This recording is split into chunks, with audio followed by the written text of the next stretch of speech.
All right, guys, welcome back to the Philadelphia Union Podcast. Zero, thank you so much for joining me, guys. Now, in this episode, I want to talk about a few things, including some new signings and the new kits. As you can see here, if you're looking at this or watching the video, you can see the pictures. If you're just listening, then you can just hear me talk about the kits, I guess. As we can see, Sergio Santos, the new signing, modeling the kit right there. It looks nice. I like this kit. I like the little detail here and the little lines that go through there. It's very fresh, very sleek. I think it's probably one of the best kits the Union have ever had. I really like it. I want to get one, to be honest with you. And we'll take a look at some more pictures here. So I'm going to show you guys the kit first and talk about that. Then we'll talk about the new signings. You can see the logo in there. Looks nice, doesn't it? So you see the detail in the kit. Join or die. We see Matthew Real wearing it too. There it is, hanging over his seat in the stadium. It does look nice. They were able to change up the Bimbo sponsorship and make it kind of clash better with the jersey, which makes it a lot less obnoxious, should we say. So there's Santos again in it, and there's a homegrown Anthony Fontana sporting the kit. And as you see, Derek Jones, he's wearing it too. A lot of different players putting it on here. There's Santos again. Some cool pictures here. It does look like something you could just wear, with jeans and stuff. It's very nice. There's Fontana again. Hopefully he'll get more playing time this season. Santos, Real, there's Derek Jones again. I'm been pulling for him to start, but I don't know if he's going to be starting yet. So yeah, there's the new kit. It's got the little detail in there. Kind of a fan-inspired kit, I would think so. Very nice. I like it. I like it a lot. I don't know what you guys think. You can let me know what you think of it. I happen to think it looks pretty sleek, but that could just be me. All right, now let's get to the roster and talk about these new signings. Now, as we go down the first one I'm going to talk about is right here, Aurélien Collin. Now, first glance, this didn't really impress me that much, and only because he is getting older towards the end of his career. He's 32, going to be 33 around when the season starts. And I don't expect to see him playing much. I know he's going to be very good, though, for the locker room, for the players like McKenzie and Trusty to learn something from him.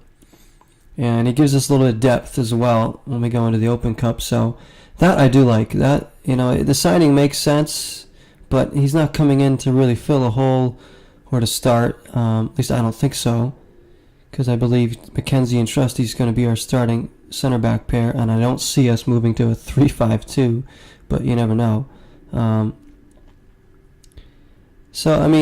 He once was a really good defender in this league with Kansas City, but he's kind of bounced around a few teams and really hasn't found his form in a bit. So, but he is going to add some depth and definitely some leadership. He should be able to teach McKenzie or Trusty a thing or two, and Jack Elliott as well. So I understand wanting to bring in a veteran center back. So it doesn't impress me in the way that it's not like a star player coming in. It doesn't really fill a position of need, but it does add some depth. So that's Aurélien Collin. So he's in, and he'll be, like I said, most likely on the bench to begin, but you never know. And then here's the other signing, another one that doesn't really affect the team immediately right away. Carlos Miguel Coronel, I hope I'm pronouncing that right, the Brazilian keeper, young keeper, he's only 22, so it's another youngster coming in. Got him on loan, so Coronel. So I did kind of pronounce it right, I guess. Okay.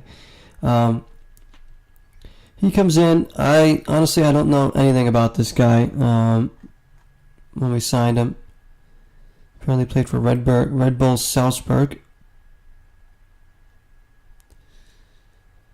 He's bounced around a few teams already. Now, obviously, he's a keeper and he's not going to start because we have Andre Blake is our starter. He is coming in to fill in as the backup keeper. He is a perennial number 2. Matt Freese will be the number 3, the homegrown player. So if something, God forbid, happens to Andre Blake, Corona will be starting. Now, we could see him in some Open Cup games. I don't know. I assume they will play him in some Open Cup games. But Andre Blake, make no doubt about it, is still our number 1, and he will be for as long as they keep him. We're very lucky to have a guy like Andre Blake in net. This is just a backup signing, so we now have somebody that we can build with. Matt Freese could be the number 2 down the line when he gets developed a little more. I don't know what their plans are with him, though, so those are basically the other 2 signings besides Sergio Santos. We've re-signed Gaddis, as we can see. But there's still a lot of holes in this roster, if you ask me. We don't know who our starting left back is going to be, or our right back. We still need, I think, another side midfielder and a number 10. Now, they might be playing Brendan Aronson there in the preseason some, which is very interesting, the kid. I'm all for these kids getting minutes, but it's not going to translate to immediate wins right away, I don't think. Because I still think we need a few more signings, big signings. Like, we aren't really signing any big players here. We haven't done that in a while. It seems like we brought in Dutch Cow last season, but he's gone after his 1-year loan spell. The Rosenberry trade still has me shaking my head. I still don't understand it, but it is what it is. It's all weighing on Santos. They're really building him up to be something. I won't know until we see him play. I got high hopes for him, that's for sure. I think, I've seen some highlight reels and stuff. He looks like a quality player, but is it going to work in this league? Is he going to do it? Because we've signed decent players before and they just haven't panned out. Like when we signed Jay Simpson as a forward, we thought, he's going to be great. He's an English player, played in the Premier League or, the English Championship or whatever. And then, we got a comment there on YouTube. And, from Multi Apples, I believe. So thank you for that if you're listening to this. Sergio Santos, hopefully he's not another Jay Simpson. That's obviously what we're all pulling for. I don't think he's going to be, but we can't expect him to come in and score 20 goals or anything. I think the big X factor for this season, according to the roster we have now, is David Accam. Can he have the kind of season he had when he played for Chicago? Can he come in and be like the all-star that he's been before? Because he wasn't it last season. We know he struggled. He had injuries. He just did not fit in with this team last season, no doubt about it. Struggled for playing time at times. I'd like to see Accam get going early this season, get playing time, get some goals, get his confidence up, and really be the spark plug we need him to be. Because we signed him for big money. We expected big things from him, and we didn't get them. So we really need him to show up this season because I don't know if we're going to get the same goals we're going to get from CJ Sapong that we did 2 years ago. Sapong struggled last season, and I don't think he's going to be playing up front a lot because with Corey Burke's emergence, Sapong's not really going to see a lot of time up there with Santos and Burke. Still think we need a really, really proven goal scorer. We don't have one. I guess they're hoping Santos will be that. But Burke played well last season. I still think he deserves to be our number 1 forward. He showed that he can score. So until he stops scoring, he's got more things popping up here. I think he deserves to be up there. Number 10, we have no idea who our number 10 is going to be. Could be Aronson. Could be Fontana.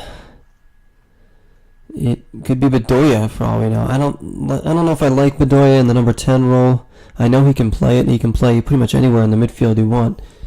He's a very versatile player, but I like Bedoya kind of in between the holding midfielder and the number 10, kind of free roam, because he works so well in that position.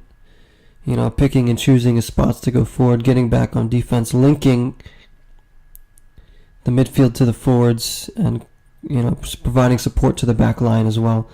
I think that's where Bedoya is at his best. We asked him to play number 10. I just don't know if that's right for him.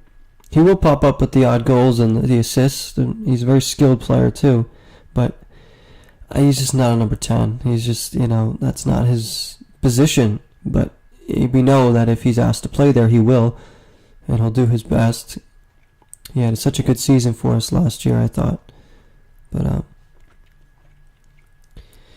Ilsinho is probably going to be more of a bench guy, super sub that he played to a T last season when he came in.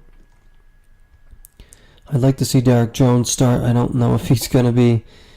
We still a lot of unanswered questions with the lineup and what's it going to be come week 1. We don't know. Against Toronto, I believe we're opening up against. And we know they just lost Giovinco, so that's I guess that's a good thing. But yeah, I still have questions about this lineup, the roster, and I hope they're going to bring in at least a couple more players before the season starts, but we don't know. We don't know. With this team, you never know. They don't like to splash the cash. We know that. They're trying to build from within, which I get. I'm all for it, but we still need, you know, proven players. We can't just solely rely on our youth system. I mean, we have a very good academy here with the Union, signing homegrown players that are starting to develop into some decent players. But we can't rely solely on that. It's okay to make it your plan and to say, you know, we can build our own star players, but you also need to give them playing time, and you need to be patient with them, and you need to surround them with players that can help them learn and help them build into the kind of players you want them to be, they want to be. Which is why I think I see a lot of potential in a guy like Jones. I rave about Derek Jones because I really think he can be a top-class midfielder in this league if he gets the proper playing time. Because what I've seen from him, I really, really like. He's the defensive midfielder I think this team needs. We needed a true defensive midfielder, and he is that. But the way Curtin lines up his team, we don't really play with a true number 6 in there. Even though I think Jones would be perfect for that. But we'll see. We will see. Questions will be answered early on in the season. That's for sure. It could be a long season. I think teams around us have improved. You know, DC probably going to be getting better. I expect Toronto to play better this season, even without Giovinco. I still expect them to have a better record anyways.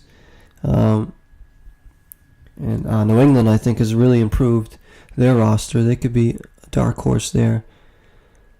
Who else is in the East? We don't know about Cincinnati, the new team. They have a quality roster, nothing that like wows you, but they have a solid roster.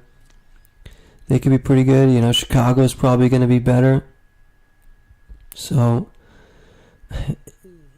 Philly might struggle a bit to make the playoffs because, you know, the top teams aren't going anywhere. Atlanta and the New Yorks, you know, DC, Columbus is still going to be solid. Like I said, Toronto should be better. New England should be better. I really don't know about Montreal. Orlando, well, they kind of struggle like we do most of the time, don't they? But it's not going to be easy to get in the playoffs, that's for sure. It never is for us.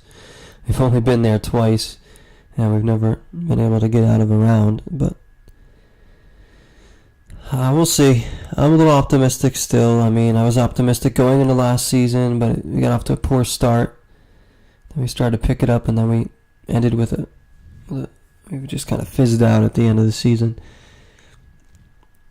We need more consistent play. That's the main thing, is to be consistent at both ends of the pitch. And I think it will fall into place, our record. So that's pretty much all I want to talk about here, guys, in this episode. Season starts in about a month from today, so yeah, we got to hope for some more signings, guys. Got to hope for some more signings and get a better understanding of what our lineup might be and what if the system is going to change at all under curtain. I don't know. But thank you all so much for listening to the Union Podcast. I'm Zero. I really appreciate it. Hope you guys enjoy these if you're a fan of the team, or maybe you just like listening to a podcast, even if you don't even know what I'm talking about. But I really hope that if you are a fan of the team and listen, that you get intrigued by what we talk about here. I'd like to connect with other Union fans. That's the whole reason why I do this podcast. So, but also something I'm passionate about, so I'm going to share it on my channel. So guys, thanks for listening again, and I'll see you on the next one. Till next time, 0 is the number.